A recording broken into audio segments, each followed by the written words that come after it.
हरियाणा के कैबिनेट मंत्री कृष बेदी ने कांग्रेस पर हमला बोला। उन्होंने कहा कि कांग्रेस की पुरानी आदत है कि वो आरोप लगाकर भाग खड़ी होती है। देखिए रिपोर्ट।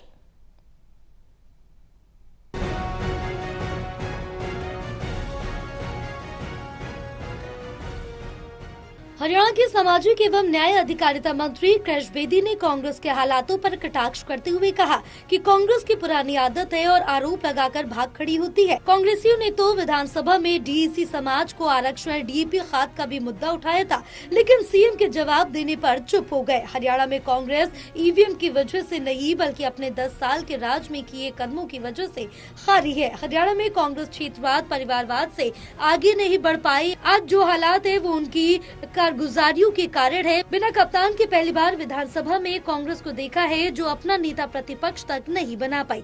वहीं कांग्रेस की जुलाना विधायक विनेश फोगाट के हल्के से गायब पोस्टर को लेकर कहा कि वो विनेश को पता होगा और कहा है जो भी जनप्रतिनिधि चुनाव जीतता है तो उसे अपने हल्के का ख्याल रखना चाहिए। अब देखिए पिछले 10 साल से हाल तो यही है कि 3 चुनाव हो गए, 3 चुनाव हो गए, अभी तक भी नेता प्रतिपक्ष ने चुन चुके। अब बिना कैप्टन के हमने टीम पहली बार खेलते देखी है विधानसभा के अंदर। कैप्टन कोई था ही नहीं कांग्रेस। 37 विधायकों में से एक विधायक चुनना है, नेता प्रतिपक्ष नहीं चुन पा रहे। कई हमारे नेता ना झारखंड उसमें महाराष्ट्र चुनाव में बिजी है। महाराष्ट्र चुनाव में 60 सीटों पे चुनाव नहीं लड़ रहे, कांग्रेस बिजी है।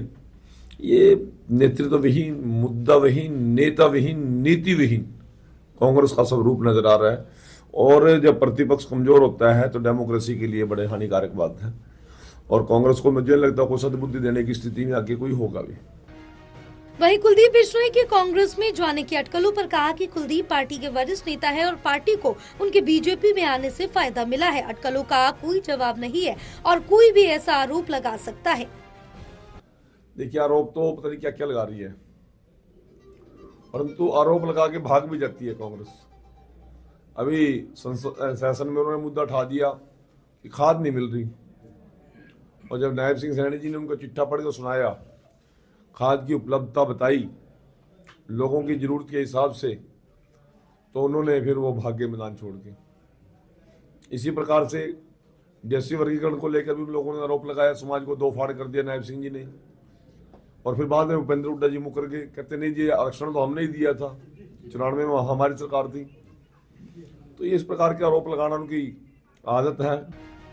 बता दें कि मंत्री कृष बेदी ने पार्टी कार्यालय में डीएससी समाज के लोगों की मीटिंग ली और कहा कि नायब सरकार ने डीएससी समाज की 4 पीढ़ियों की पुरानी मांग को पूरा करते हुए आरक्षण देकर ऐतिहासिक कार्य किया। ऐसे में डीएससी समाज की ओर से 24 नवंबर को जींद में सीएम नायब सैनी का अभिनंदन किया जाएगा, जो ऐतिहासिक होगा।